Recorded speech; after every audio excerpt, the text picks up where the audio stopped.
சிகாமணி அசல் வேலூர் பட்டாபி எம்எல்ஏவா மாறிட்டிய. எப்போ நான் சட்டசபைக்கு போகணும்னு சொன்னியோ அப்பவே பேப்பர்லாம் வச்சு அப்படிலாம் நடந்துக்க கூடாதுன்னு தெரிஞ்சுக்கினேப்பா. அப்படியே நம்ம சாராய கடைக்கு போய் 4 கெட்ட வார்த்தை தெரிஞ்சுக்கோ. கெட்ட வார்த்தை தானே. பொறுக்கி, பேமானி, கைதே, பேய், நாயே, பேய், எச்சக்கலை, பண்ணி, பரதேசி. ஓய், எம்பி ரேஞ்சுக்கு போயிட்டப்பா. அரசியலே தெரியாது, நீ எப்படிப்பா அதெல்லாம் கத்துக்கிட்ட? என்னையா பெரிய விஷயம். காலங்காலத்தால போய் கொடாடியில முதல் குடத்தை நழுத்திட்டு நம்ம குடத்தை வச்சா முதல் 2 வார்த்தையை சொல்லி திட்டுவாங்க.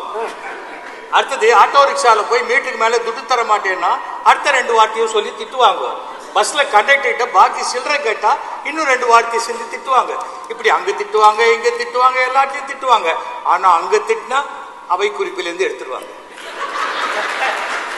அரசியலே கரைச்சு குடிச்சிட்டியப்பா. என்ன இருந்தாலும் இந்தியாவுடைய பாரம்பரியத்தை கட்டி காப்பாத்துங்கிற ஆசை எனக்கு இல்லையா? ஜெய்ஹிந்த். தலைவரே தலைவரே, ஆபத்து ஆபத்து. தலைவர் பதவிக்கே ஆபத்தா?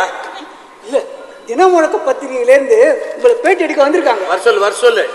எம்எல்ஏ பட்டாபி மாதிரி பேட்டி கொடுக்குறேன், ஆடிடுவான். வச்சுக்க தேவைப்படும். வணக்கம் சார். வணக்கம். உட்காருங்க. பத்திரிகைக்காரங்களே திமிர் பிடிச்சவங்க. எவ்வளவு இடம் இருக்கு, உட்கார வேண்டியதானே. பரவாயில்ல சார். நான் தினமுழக்க பத்திரிகையில இருந்து வரேன். தினம் முழங்குவீங்களா? இல்ல சார், எங்க பத்திரிகையில திடீர்னு ஒரு பிரமுகரை சந்திச்சு அவரோட பேட்டியை போடுறது எங்க வழக்கம். இதுக்கு முன்னாடி இது மாதிரி ஏதாவது பேட்டி எடுத்திருக்கீங்களா? நிறைய பேர் எடுத்திருக்கோம் சார். சம்பல் கொள்ளைக்காரர்கள், முகமுடி திருடர்கள், அமாவாசை கொள்ளையர்கள்னு. அந்த வரிசையில எம்எல்ஏ பேட்டி வருதா? நாட்டுல நடக்கிற நிறைய பிரச்சனைகளை பத்தி உங்ககிட்ட கேளுங்க. பாதி பிரச்சனை எங்களாலதான். இப்போ நாட்டுல திருட்டு பயம் அதிகமா இருக்கு. இதுக்கு என்ன காரணம் நினைக்கிறீங்க? இதுக்கு முன்னாடி இருந்த ஆட்சி தாங்க. அவங்க முழுசா எடுத்துட்டு போகாதனாலதான் பாக்கி எடுத்துட்டு போறதுக்காக திருடுங்க வர. சென்னை நகர எல்லைப்புறத்துல முகமுடி கொள்ளை இருக்கு. இதை தடுக்க ஏதாவது நடவடிக்கை எடுத்திருக்கீங்க? நாளைக்கு காலையில சுமார் 80 எம்எல்ஏக்கள் அடங்கின ஒரு குழு கிளம்பி Singapore, Hong Kong, Tokyo, Japan, Russia எல்லா ஊருக்கும் போயிட்டு 65 நாள் கழிச்சு வந்து அறிக்கை கொடுக்கும். சார், அதுக்கு இதுக்கு என்ன சார் சம்பந்தம்? இந்த ஊர்ல நாங்க எப்பமா பாக்குறது? கட்சிக்கு எப்படிப்பட்ட தொண்டர்கள் தேவைன்னு நினைக்கிறீங்க? கட்சிக்கு தீக்குளிக்க கூடிய தொண்டர்கள் தான் தேவை. அப்பதான் ஒரு பிரச்சனைனா 4 பேர் தீக்குளிச்சா விஷயம் சூடு பிடிக்கும். எல்லா கட்சிக்கும் எல்லா பிரச்சனைக்கும் உங்க கட்சி தொண்டர்களே தீக்குளிக்கிறாங்களே, அது எப்படி சார்? எங்க தீக்குளிக்கிறாங்க? அவனை இழுத்துட்டு வந்து தீ வைக்கிறதுக்குள்ள உயிர் போயிடுது. கொஞ்சம் கூட நன்றி விசுவாசமே கிடையாது. நாளைக்கே அந்த ஆள் செத்துட்டா மாலை, மரியாதை, ஊதுபத்தி, சந்தனம், செலவு பண்றோம். அந்த நன்றி விசுவாசமே இல்லை. எங்க கட்சியிலேயாவது பரவாயில்ல, தீ குளிக்க மாட்டேன்றான். பஞ்சு மிட்டாய் கட்சி எடுத்து குடிக்கவே மாட்டேன். ஒரு செயற்குழு மீட்டிங் போட முடியல, கப்பு. இப்படியே விஷயம் லீக் ஆயிடுது. ஒரு நிமிஷம்.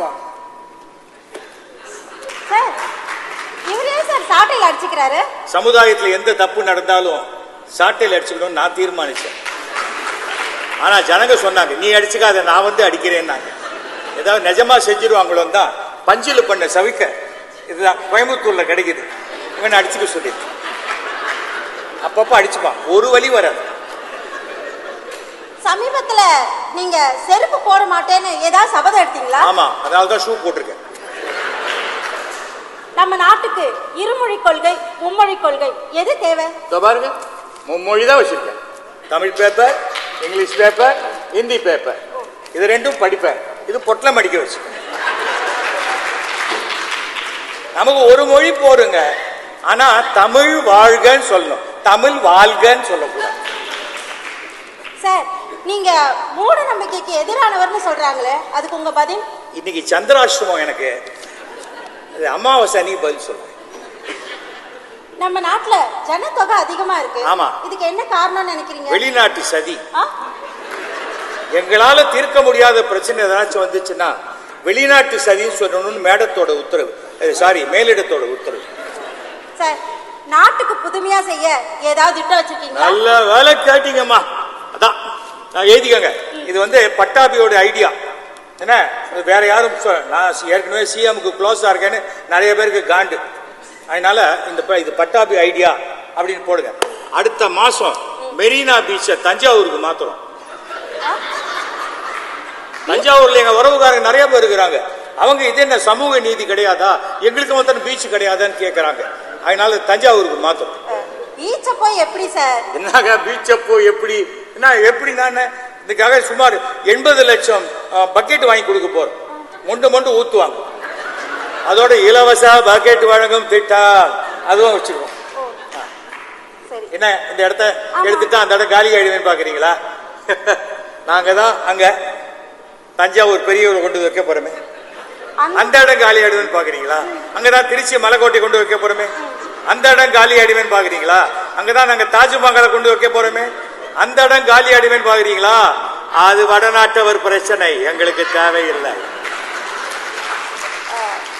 போன வாரம் டெல்லி போயிருந்தீங்க, நீங்க என்ன சொன்னீங்க, அவங்க என்ன கொடுத்தாங்க? இந்த ஐடி இடி ஃபைல்லாம் கொடுத்தாங்க. நாங்க கூட்டணிக்கு ஒத்துக்கிட்டு வந்துட்டோம்.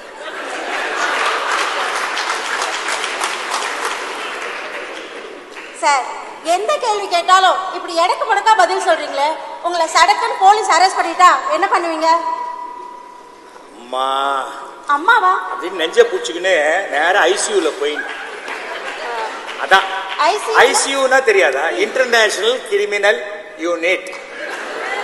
எனக்கு தவறும் எல்லா விஷயமும் இருக்குது. நிறைய விஷயம் பாருங்க. நான் அரசியல் விட்டு போயிடுறேன்றேன், அப்பவும் ஜனங்க மாட்டேன்றாங்கல்ல. ஆமா சார், நான் கூட கேள்விப்பட்டேன். நீங்க ஜனங்களை பார்த்து நான் அரசியல் விட்டு போயிடுட்டுமான்னு கேக்குறீங்க. ஆனா அவங்க வேணான்னு தலையாட்டுறாங்க. அந்த கேள்வியை நான் சொல்லி கொடுத்த அப்புறம் தான் நீங்க திருப்பி கேட்பீங்களா? கொடுத்துருக்கிறதே 7 நிமிஷம், அதுலயும் 1 நிமிஷத்தை விடலாமா நம்ம? ஜனங்களை எப்படி சார் இப்படி மயக்கி வச்சிருக்கீங்க? ஜனங்களை நான் எங்க மயக்கி வச்சுக்கிறேன்? நல்ல ஒசரமான மேடை போட்டுக்கணும். ஜனங்கள்லாம் கீழே உட்காந்துப்பாங்க, நடுவில் நம்ம ஆளுங்கெல்லாம் இருப்பாங்க. நம்ம ஆளுங்க தானே மீட்டிங்க. அதை தாண்டி பவர் கட்டுக்காக இந்த காமெடி பிளே எல்லாம் இல்லைன்னா நம்ம மீட்டிங் பார்க்க வருவாங்க. அப்படிதான் எதிர்கட்சி ஒருத்தர் புதுசா கட்சி ஆரம்பிச்சிட்டாரு. அவருக்கு பெரிய கோபம் ஆயிடுச்சு. டிவியில விளையாட்டு செய்திகளை காமிச்சிட்டாங்க அவரை. கட்சி ஆரம்பிச்சதே அப்படி காமிச்சா கோவம் வராதா? நான் என்ன பண்ணேன், மேடையில் உட்காந்துனேன், பொதுமக்களே இந்த பட்டாபி அரசியல் விட்டு போயிடலாமா நீங்க சொல்லுங்க அடிமா. டக்கு நம்ம ஆளுங்கெல்லாம் ஏந்து நிற்பாங்க. பின்னாடி இருக்கிற ஜனங்களுக்கு என்ன மறைக்குமா? அவங்க மறைக்காம இருக்கிறதுக்கு இப்படி அப்படியே தலையை ஆட்டி பார்ப்பாங்க. பாரு அவங்களே வேணான்ட்டாங்க. எல்லாம் அரசியல் எல்லாம் தெரிஞ்சுக்கணுமா, அப்பதான் முடியும். எனக்கு தலையே சுத்துது சார். அதுக்கு நான் காரணம் இல்லம்மா. அப்படி இப்படி நம்ம மேல பழி போட்டுருவீங்க போல இருக்குது. ஏதோ பேட்டி எல்லாம் கேட்டீங்க, நல்லா இருந்தது, ரொம்ப சந்தோஷம்மா. எனக்கு மீ டூ சார். மீ டூவா? போமா, மாட்டி விடாது, கிளம்பு. என்ன இது அப்படி இப்படி நம்ம மேலேயே பழி போடுது? இல்ல புது மாவட்ட செயலாளர் தேர்ந்தெடுக்கணும்னு பார்த்தேன். அது யாரு ஃபர்ஸ்ட் வராங்களோ அவங்க தான். நீதாண்டா போலாம்.